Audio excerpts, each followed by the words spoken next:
Top 10 Haunted Places in Kentucky. Jailers in Bed and Breakfast. Located in the former Nelson County Jail.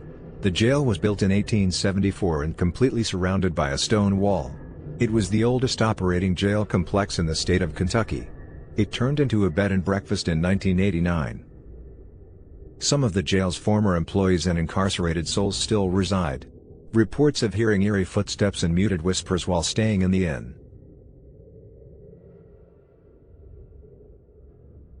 The Seelbach Hilton Hotel.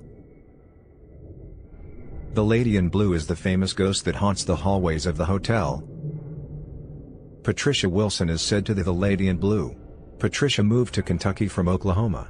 She had recently left her husband of 4 years, and in an effort to fix the relationship they agreed to meet at the hotel. Mr. Wilson never showed. He was killed in a tragic accident on the way to meet his beloved.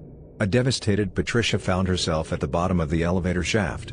It is unknown if the grieving widow jumped or it was a tragic accident. She has been seen on the 8th floor of the hotel and on the mezzanine. She is described as wearing a blue dress with long black hair. An employee of the Auto Cafe reported seeing an old woman in ragged clothing standing behind the mirror. When they went to talk to the woman, she disappeared. A couple on their honeymoon in 2004, they booked a room on the 8th floor and awoke to find a man standing at the window, looking out, and the room was strangely cold. The Whitehall Mansion. It is haunted by the second owner, Cassius Clay. Whitehall was owned by Clay's father. Clay was born as well as died in the home. Reports of people hearing footsteps above them when they know no one is in that room. Lights turn on and off without explanation. Bobby Mackey's Music World. It was originally a slaughterhouse in the early 19th century and later torn down to build a roadhouse. Mackey purchased the building in 1978. Legends claim the site features a gateway to hell in the basement and is haunted by many spirits, including Pearl Bryan. It's said his murderers were Satanists who cursed the building. A pregnant dancer named Joanna committed suicide with poison in the 1940s after her father murdered her lover and singer at the club, Robert Rand.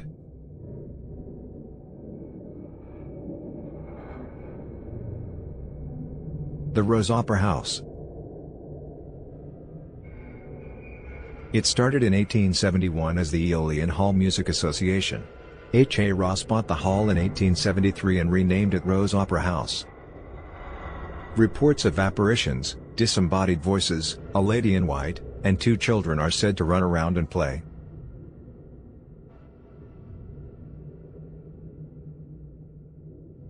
Portal 31 Mines.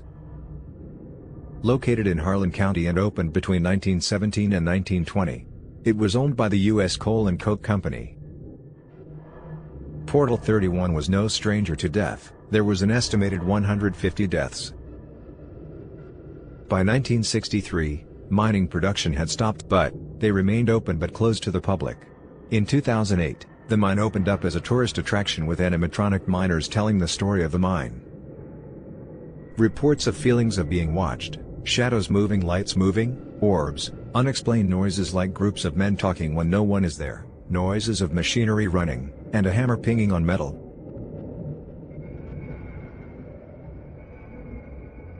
Octagon Hall Museum.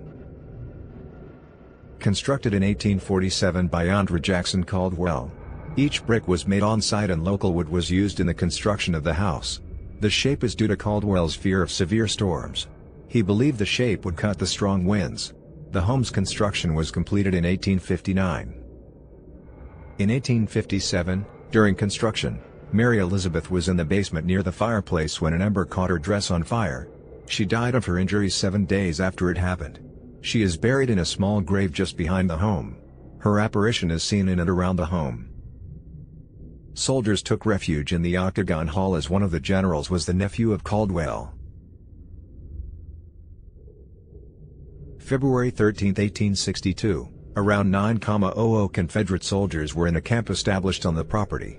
The basement of the hall was used to treat the men that were wounded during the Bowling Green fight. Many remains of those men never left the grounds, as people are still finding bones on the grounds.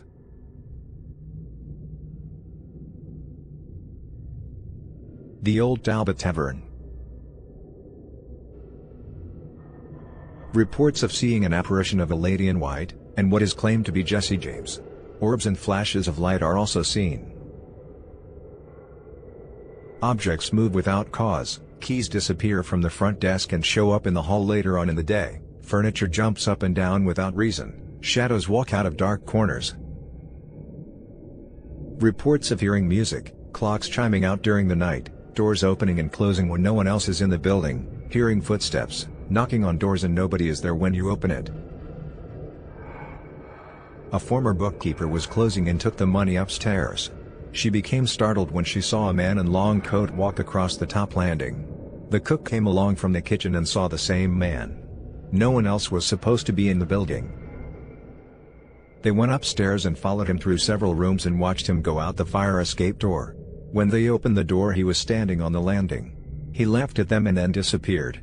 About 3 weeks later, the bookkeeper saw the man on a TV special about Jesse James. Many people have reported seeing the lady in white. A couple left in the middle of the night due to this lady. They woke to her hovering over them, looking down at them. She then floated through the window and that was enough for them. It is reported on 3 separate occasions of her walking through the Audubon dining room. She is described as thin, with long brown wavy hair, and had on a long white dress from the 1800s era. Perryville Battlefield.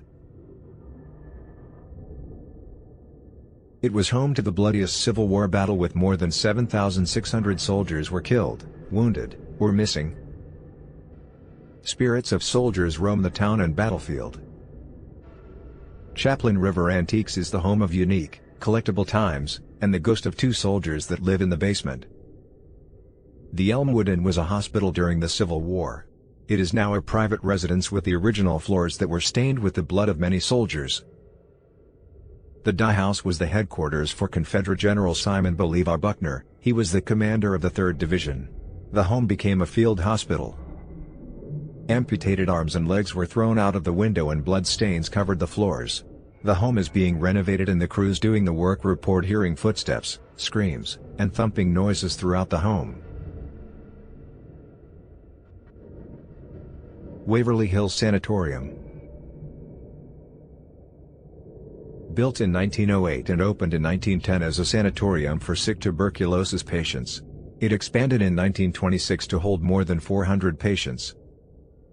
It was built as a self-sufficient community with its own zip code, post office, and farmland, but the doctors and other employees were unable to leave the grounds. In the 1960s, an antibiotic that could cure the disease was developed.